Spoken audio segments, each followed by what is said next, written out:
Blood on the River by Eliza Carbone.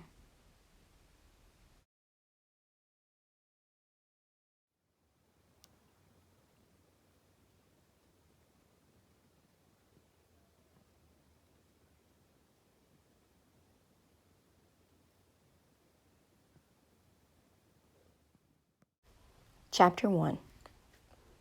In the time of the first planting of corn, there will come a tribe from the bay of the Chesapeake. This tribe will build their longhouses on the land of the Powhatan. They will hunt and fish and plant on the land of the Powhatan. 3 times the Powhatan will rise up against this tribe. The first battle will end, and the Powhatan will be victorious. But the tribe will grow strong again. The Powhatan will rise up. The second battle will end, and the Powhatan will be victorious. But the tribe will grow strong once more.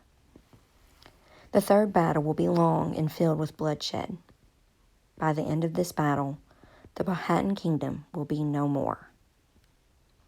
Prophecy delivered to Chief Powhatan, ruler of the Powhatan Empire, by his trusted priests, sometime before the Christian year 1607. London, England, October 1606. My feet slap, bare and cold, on the cobblestones. I'm breathing hard from running. I turn the corner. The street is dark, empty. It's my chance. I find the right door under the sign with the 3 gold balls. I've carried a rock with me. I slam the rock down hard on the padlock, pounding until it breaks free. Inside the pawn shop, it is quiet and musty. It smells of old wood and candle wax. There is the locket, displayed on a piece of beaver felt. I close my fingers around the cool, smooth silver. I haven't touched it since the day she died. Mine. It should have been mine, because it was hers. I pull, but it is wired down tightly. I hear the footsteps outside. I panic, yank on the wire. Too hard. The wire slices my hand. I see my blood drip, but the locket is in my grasp. You, boy! A man lumbers into the shop. It's the shopkeeper, come from his house across the street. He lunges, grabs me, but I am too fast. I squirm away and run, escape out into the fog, and I'm lost. Disappeared. I walk along the docks, past the dark hulks of ships bobbing slowly. My heart is still racing. I try to calm myself. I listen to sailors laughing and arguing, their card games stretching into the night. I even venture a whistle. Nothing fancy, just my own tune. The shopkeeper will not find me, I promise myself. When he sees me in the daylight, he will not know it was I who wrenched out of his grasp in the dark shop.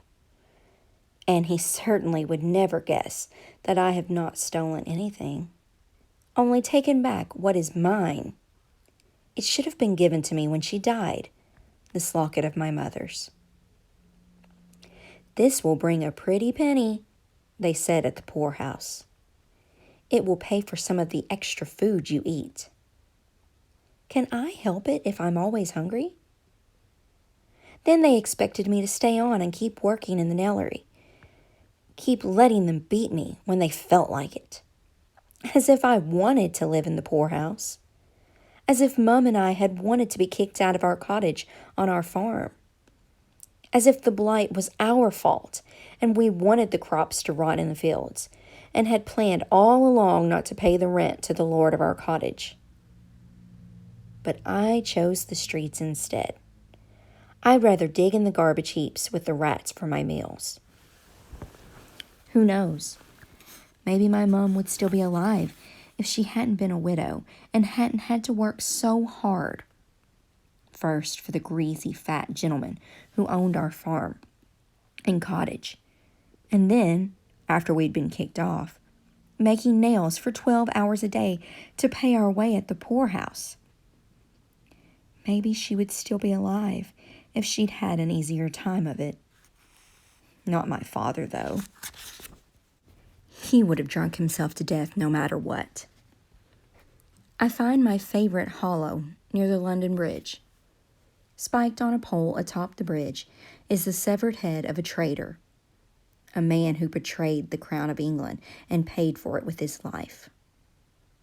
I turn my face away so I don't have to look at those dull, staring eyes. I curl up and go to sleep. For this one night, the locket is around my neck, hidden under my shirt. One night. A sharp kick to the ribs wakes me. This looks like the one, done it? Scraggly hair and scrawny as a broomstick. I'm on my feet in a split second. Grab him. I try to twist free, but hands close on my arms, my neck. It's the shopkeeper and his burly son. I thrash and kick. They tighten their hold until it hurts. The shopkeeper pulls the locket out from under my shirt. Ah, what have we here? He says. A grin shows teeth brown as worms. It's mine, I cry. Mine! They don't listen. They talk between themselves as they tie my arms behind me with ropes. The magistrate will enjoy this delivery. Another criminal off the streets.